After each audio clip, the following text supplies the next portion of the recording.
തപാൽ വകുപ്പിന്റെ പേരിൽ വ്യാജ സന്ദേശം അയച്ച് സാമ്പത്തിക തട്ടിപ്പ് വ്യാപകമാകുന്ന സാഹചര്യത്തിൽ ജാഗ്രതാ നിർദ്ദേശവുമായി പോലീസ്. സമൂഹ മാധ്യമങ്ങൾ വഴിയോ SMS വഴിയോ തപാൽ വകുപ്പ് വ്യക്തിവിവരങ്ങൾ ശേഖരിക്കുന്നില്ല. ഇത്തരം സന്ദേശം ലഭിച്ചാൽ ജാഗ്രത പാലിക്കണമെന്ന് പോലീസ് നിർദ്ദേശിക്കുന്നു. ഹരികൃഷ്ണൻ തിരുവനന്തപുരത്ത് ചേരുന്നു. ഹരികൃഷ്ണൻ, സമാനമായ തട്ടിപ്പ് വാർത്തകൾ അനവധിയാണ് റിപ്പോർട്ട് ചെയ്യുന്നത്. ഈ പശ്ചാത്തലത്തിലാണോ ഈ അലേർട്ട്? വിവരങ്ങൾ. സുഹൈൽ, സംസ്ഥാനത്ത് ഇത്തരത്തിലുള്ള തട്ടിപ്പ് വ്യാപകമായി ഉണ്ടാകുന്നുണ്ട് എന്നുള്ളതാണ് പോലീസ് നൽകുന്ന ഒരു നിർദ്ദേശം. അതിൽ കൃത്യമായി ജാഗ്രത പാലിക്കണമെന്നും നിർദ്ദേശം നൽകുന്നു. അതായത് ഈ ഉപഭോക്താക്കളുടെ പേരിൽ വന്ന പാഴ്സൽ ലഭിക്കാനായി വിലാസം അപ്ഡേറ്റ് ചെയ്യണമെന്ന് ആവശ്യപ്പെട്ടാണ് ഈ തപാൽ വകുപ്പിന്റെ പേരിൽ വ്യാജ സന്ദേശം അയക്കുന്നത്. ഈ സമൂഹ മാധ്യമങ്ങൾ, SMS എന്നിവ വഴിയാണ് ഇത്തരം സന്ദേശങ്ങൾ.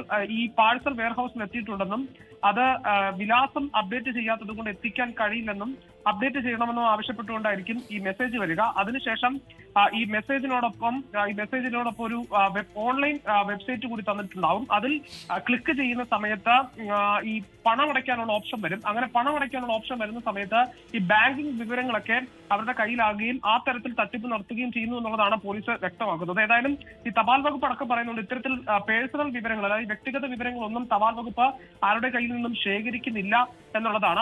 അതുകൊണ്ട് തന്നെ ഇതൊരു വ്യാപകമായ തട്ടിപ്പായി വന്നുകൊണ്ടിരിക്കുകയാണ്. അതുകൊണ്ട് ജാഗ്രത പാലിക്കണമെന്നാണ് പോലീസ് പറയുന്നത്. ഇത്തരത്തിൽ സാമ്പത്തിക തട്ടിപ്പുകൾ ശ്രദ്ധയിൽപ്പെട്ടാൽ ഈ ഹെൽപ്പ് ലൈൻ നമ്പറായ 1930 എന്ന നമ്പറിൽ അറിയിക്കണമെന്നും പോലീസ് ആവശ്യപ്പെടുന്നുണ്ട്. സുഹേ, പല പേരിൽ വിളിക്കും. ആരെങ്കിലും വിളിച്ചാൽ മുഴുവൻ വിവരങ്ങളും പറഞ്ഞു കൊടുത്താൽ പണം പോകും. പോലീസാണ് ജാഗ്രതാ നിർദ്ദേശം നൽകിയിരിക്കുന്നത്.